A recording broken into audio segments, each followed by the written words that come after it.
Bismillahirrahmanirrahim. Assalamualaikum warahmatullahi wabarakatuh. Perkenalkan, kami dari kelompok 7 yang membahas tentang Suratul Qamar. Perkenalkan, nama saya Ahmad Zaini yang akan membahas tentang pengertian Suratul Qamar. Perkenalkan, nama saya Raudatul Nazwa yang mana saya akan membahas tentang proses tahapan-tahapan daripada pengharaman Qamar. Perkenalkan, nama saya Najwa Salihah Rahmanina. Saya akan membahas batasan pemilu Qamar dan sanksinya. Bismillahirrahmanirrahim. Perkenalkan, nama saya Ahmad Zaini dari kelompok 7 ingin membahas tentang Qamar. Jadi di sini saya akan sedikit membahas tentang apa itu Qamar dan apa hukumnya dan apa itu Qamar. Jadi dinamai Qamar karena segala hal yang memabukkan dapat mengganggu dan merusak akal manusia sehingga tidak bisa berpikir secara normal. Jadi segala sesuatu yang digunakan oleh manusia untuk menutupi dirinya baik menggunakan pohon atau lainnya sudah dinamakan Qamar. Hadis riwayat Muslim juga menjelaskan, setiap yang memabukkan adalah Qamar dan setiap Qamar adalah haram.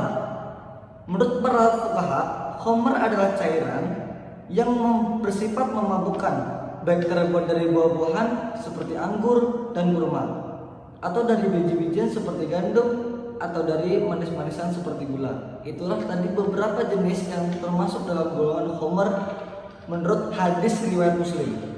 Dan dari Ibnu Umar, ia pun berkata, Rasulullah Shallallahu Alaihi Wasallam pernah bersabda, setiap yang memabukkan adalah Qamar dan setiap yang memabukkan adalah haram.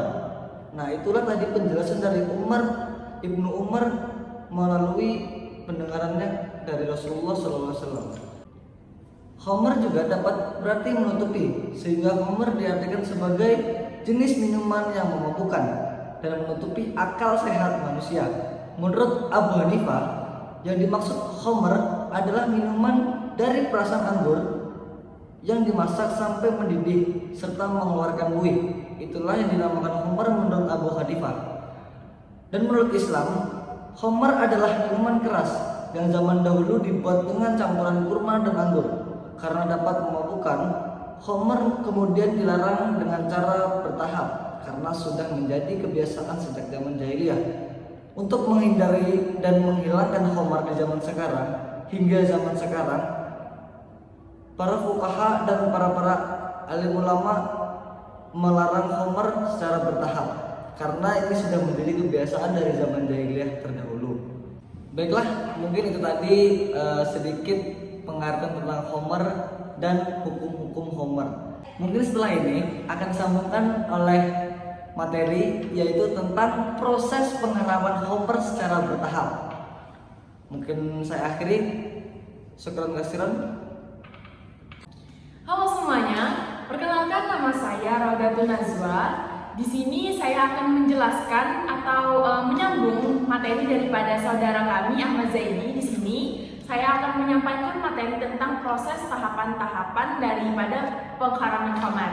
Jadi pengharaman Qamar itu tidak dilakukan secara langsung, akan tetapi berangsur-angsur. Yang mana itu diturunkan dari surah yang diturunkan dari kota Mekah lalu disusul dengan surah yang diturunkan dari kota Madinah. Quran surah yang diturunkan dari kota Mekah adalah Quran surah An-Nahl ayat 67. Lalu yang diturunkan dari kota Madinah adalah Quran surah Al-Baqarah ayat 219, Quran surah An-Nisa ayat 43 dan Quran surah Al-Maidah ayat 90. Baik, sekarang kita lanjut kepada Quran surah yang diturunkan dari kota Mekah. Itu ada Quran surah An-Nahl ayat 67. Di sana artinya terjemahannya berbunyi, dari buah kurma dan anggur kamu buat minuman yang memabukkan dan rezeki yang baik. Sesungguhnya pada demikian itu benar-benar terdapat tanda kebesaran Allah bagi orang yang memikirkan. Nah, daripada terjemahan Quran surah An-Nahl ayat 67 tersebut itu tidak dijelaskan pengharaman Qamar secara langsung, akan tetapi di sana menyebutkan bahwa anggur dan kurma itu bisa dibuat minuman dan bisa dibuat rezeki yang baik serta dibuat minuman yang memabukkan. Jadi rezeki yang baik itu disebutkan kepada tanda-tanda kebesaran Allah. Akan tetapi yang memabukkan itu masih belum dijelaskan bagaimana sisi letak haramnya dan di mana penegasan secara langsung bahwa anggur dan kurma itu adalah haram. Lanjut kepada surah yang diturunkan di kota Madinah, itu ada Quran surah Al-Baqarah ayat 219 yang mana di sana menjelaskan tentang Terjemahannya, mereka bertanya kepadaku, khamar dan judi. Katakanlah pada keduanya terdapat dosa yang besar dan beberapa manfaat bagi manusia, tetapi dosa keduanya lebih besar daripada manfaatnya. Di dalam Quran Surah Al-Baqarah tersebut terdapat kata ismun yang mana artinya adalah dosa. Akan tetapi dosa di dalam ayat ini itu diartikan sebagai mudarat atau bahaya. Al-Quran mengharamkan khamar itu tidak dengan cara sekaligus.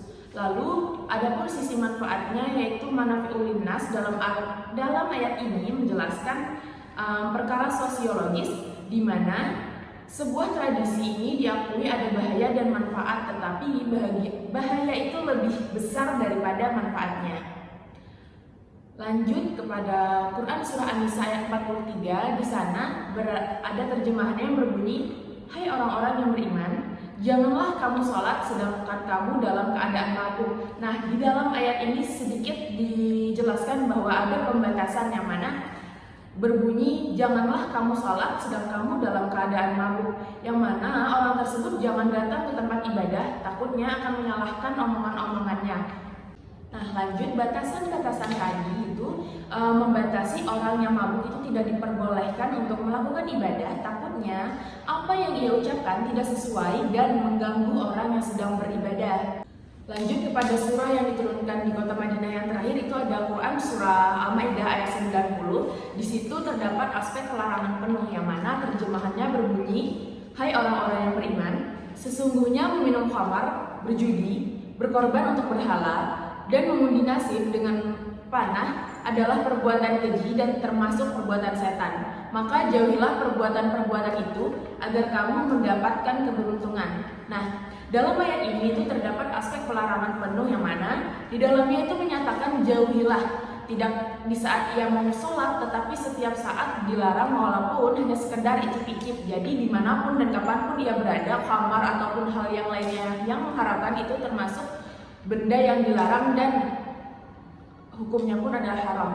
Mungkin sekian penjelasan dari saya tentang proses tahapan-tahapan dari pengharaman khamar. Setelah ini akan dilanjutkan oleh teman saya yang akan membahas tentang materi batasan-batasan dan sanksi-sanksi daripada meminum khamar.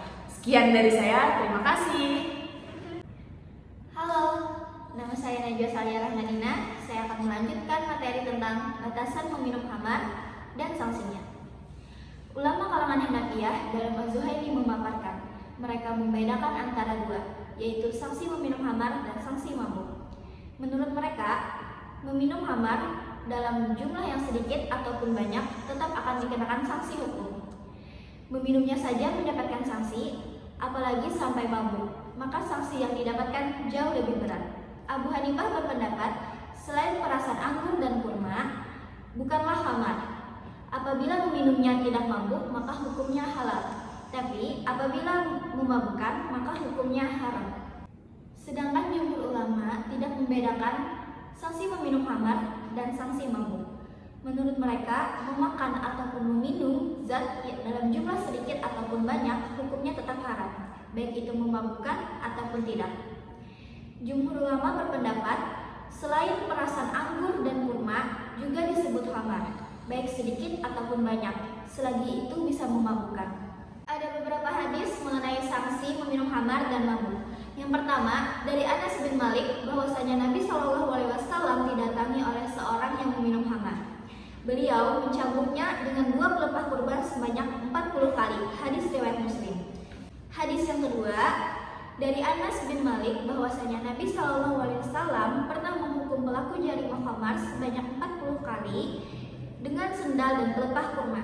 Kemudian perawi menyebutkan hadis tentang kedua alat, pelepah kurma dan sendal, tetapi tidak menyebutkan dusun dan kampung-kampung. Hadis riwayat Muslim. Yang ketiga, dari Ali radhiyallahu an, ia berkata, Nabi SAW mencambuk pelaku jarimah syurb al-khamar sebanyak 40 kali, demikian juga Abu Bakar. Sementara itu, Umar menyempurnakannya menjadi 80 kali. Kedua-duanya merupakan sunnah. Hadis riwayat Abu Daud.